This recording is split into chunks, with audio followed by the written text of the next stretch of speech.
Bueno, muy bien, y como decía Humberto, ya estamos con el doctor Bernardo Aysen, que es cirujano mastólogo, director del Servicio de Mastología del Hospital Militar. Y a propósito del tema, que es un tema que siempre nos convoca, que nos ocupa y que en algunos casos nos preocupa, por algunas cifras también que vamos a estar compartiendo. Hace poco se dio a conocer los últimos datos sobre mortalidad por el cáncer de mama a través de la Guía Práctica de Detección Temprana del Cáncer de Mama. 5 mujeres diagnosticadas por día, es el promedio aproximadamente. Pero hay un dato que me llama la atención de los datos que tengo acá en la mesa, que solamente el 26% de las mujeres se hacen una mamografía cada 2 años. Cuando además, ahora, doctor, está instrumentado todo para que, y facilitado todo para que eso se pueda realizar. Buen día. Buenos días. Gracias por la invitación. Uruguay tiene un muy buen sistema de registro de cáncer del doctor Barros, pero creemos que este no alcanza a toda la población, porque hay mucha gente que se hace los estudios con su servicio de asistencia y no comunica la realización del mismo al sistema de vigilancia. O sea que usted lo que dice es que hay un subregistro. Un subregistro, o sea, le explico por qué. Se hacen las mamografías, pero no están registradas. Ahí está. En estos últimos años, Uruguay mejoró la tasa de diagnóstico en estadios 0, 1 y 2, que son los diagnósticos oportunos en etapa útil, del 30 al 70%. Eso solo se puede lograr con un muy buen tamizaje radiológico. Quiero aclarar, si usted me permite, dos cosas que sí, son... dígame. El Uruguay nunca tuvo una campaña de screening o tamizaje de cáncer de mama, que es una campaña sistemática, integral, que va una por una de las personas de un determinado sector, por ejemplo, un departamento, a testearlas a todas por cáncer de mama. Lo que hay son instituciones privadas, instituciones públicas que hacen mamografía a demanda, es decir, sugiere la mamografía, pero que el usuario tiene que concurrir... Vaya voluntariamente voluntariamente o auspiciado por la publicidad, pero acá no hay que se va a la casa a hacer el screening. ¿Eso cambiaría radicalmente? No sabría decirle si cambiaría radicalmente, pero sí crea un impacto. El mejor mecanismo de prevención es demostrar los resultados de la prevención. Fundamentalmente hablo en el diagnóstico temprano, cirugías no mutilantes, sin resección de los ganglios axelares, con preservación de la integridad corporal casi perfecta, con una sobrevida igual a la que no tendría si no hubiera tenido un tumor. Ese es el mejor método de publicidad para que la gente concurra a las campañas publicitarias. Doctor, ¿y cómo funcionan los subsistemas? ¿Cómo funcionan? No. ¿Cómo impactan en lo que es detección, por ejemplo, y controles rutinarios los subsistemas? ¿Hay un mayor control en su sistema privado que en el seguramente, público? En el privado seguramente, diríamos que en el mutual y el privado es donde la gente más concurre a la mamografía. Depende un poco de la opinión del técnico que la trata, ¿verdad? Y en ese sentido las unidades de mastología, que tienen normas y pautas que son individuales para cada una, aunque siguen las recomendaciones. Y esa es otra puntualización que quiero hacer. Esto es una guía de recomendaciones que el Ministerio de Salud Pública y una comisión especializada brinda a la población. Claro. Acá no hay obligatoriedad, no hay decreto, no hay ley.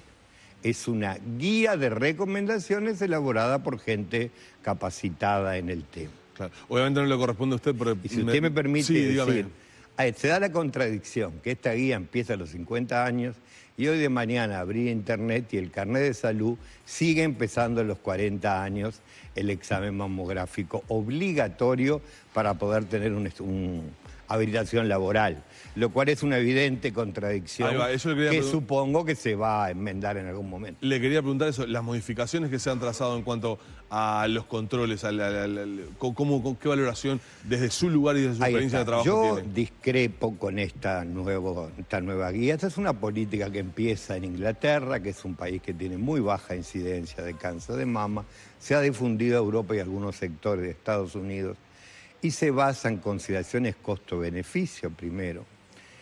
En segundo lugar, en una sobrevaloración de eventuales factores adversos que traería la mamografía.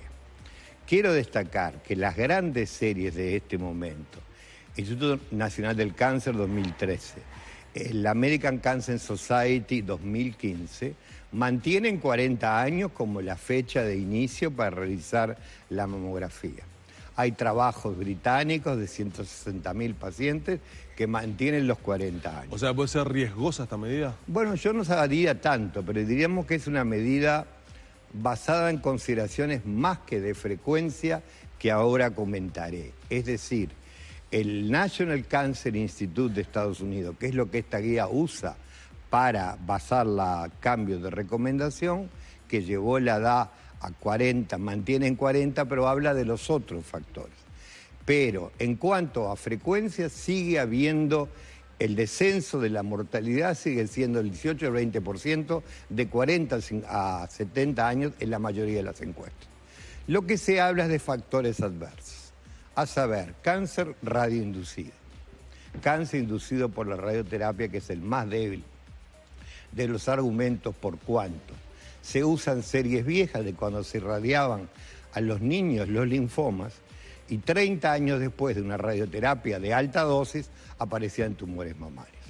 Con una mamografía anual el riesgo se estima en 1 en 1000 en las series más bajas y 1 en 100.000 en las series más altas. Y nunca se ha probado que un cáncer sea radioinducido. Es una presentación actuarial matemática. Claro, eso en cuanto a las contraindicaciones que se podían plantear. Los efectos adversos de la mamografía. El gran efecto adverso que se presenta es el sobrediagnóstico. En 1981, un reporte de Noruega, de Olsen, habla de 30% de mastectomías sin cáncer por errores de la mamografía. Lo cual es una barbaridad de los técnicos, ¿verdad? Claro, porque una persona no opera una placa. ¿Y hoy en Uruguay en qué estamos? No tenemos esa cifra. Pero, sin embargo, en el mundo, el sobrediagnóstico se estima entre el 1, 7 a 10%. ¿Pero qué es sobrediagnóstico?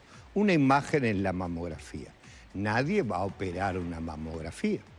Hay otros estudios complementarios, pero sobre todo, el gran argumento que esto lleva a biopsias quirúrgicas es erróneo y anticuado, por cuanto las biopsias son percutáneas, a través de la piel. Claro. No se opera a nadie para ver qué tiene, no seccionando. Y mucho menos cuando hay dudas. O sea que el argumento de que aumentaría las biopsias quirúrgicas no se da.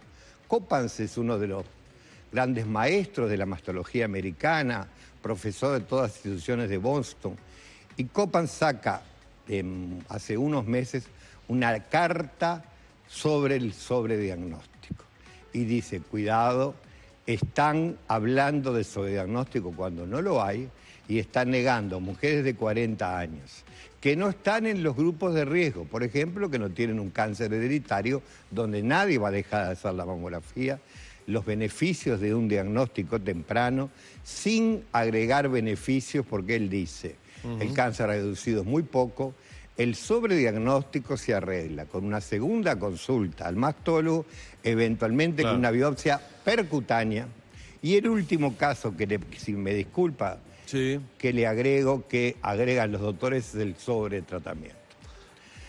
Ellos postulan que se conoce en la literatura que hay cánceres en las biopsias que no habían evolucionado en los organismos, por ejemplo en la próstata, y que en la mama podría pasar lo mismo.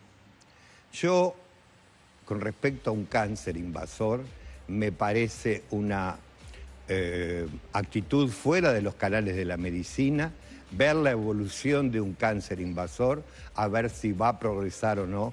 Es como un estudio biológico, experimental, de la evolución de un cáncer de mama. Claro. Eso no lo acepto de ninguna manera. Doctor, permítame, una última palabra.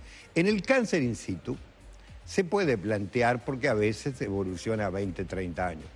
Pero en el cáncer in situ lo que hay que hacer siempre es la resección pequeña, para confirmar que no hay invasión. Y en ese caso, lo que no se hace no es resecar el cáncer pequeño, sino no hacer radioterapia, quimioterapia. Claro, los tratamientos oncológicos, que son los que juntamente los colegas que hacen este editorial manejan. ¿Cuántas muertes tenemos en el país por...? 640.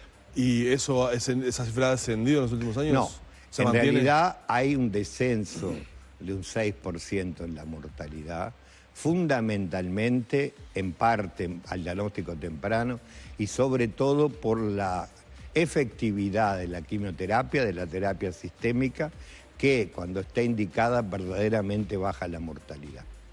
Y o sea que entonces, para ir redondeando, una cosa buena a su juicio sería mejorar el screening para poder ir a la mujer y yo tratar creo de, que en este país, con detectarlo. tan alta incidencia de cáncer de mama, y en el cual tenemos una desviación a la izquierda, es decir, a ciudades más jóvenes, que no ha salido todavía en las encuestas, porque eso demora 5 o 10 años en impactar, pero que es real, yo no me atrevería a empezar a los 50 años a hacer screening de cáncer de mama. ¿Me permite leer una cosa que traje especialmente? El señor dígame. Copans, el profesor, saca una carta abierta a los paneles que están decidiendo las sobrevidas las guías para el cáncer de mama. Y dice, yo creo públicamente que con este análisis metodológico no hay evidencia que soporte hacer mamografía, que no hacer mamografía a los 40 años.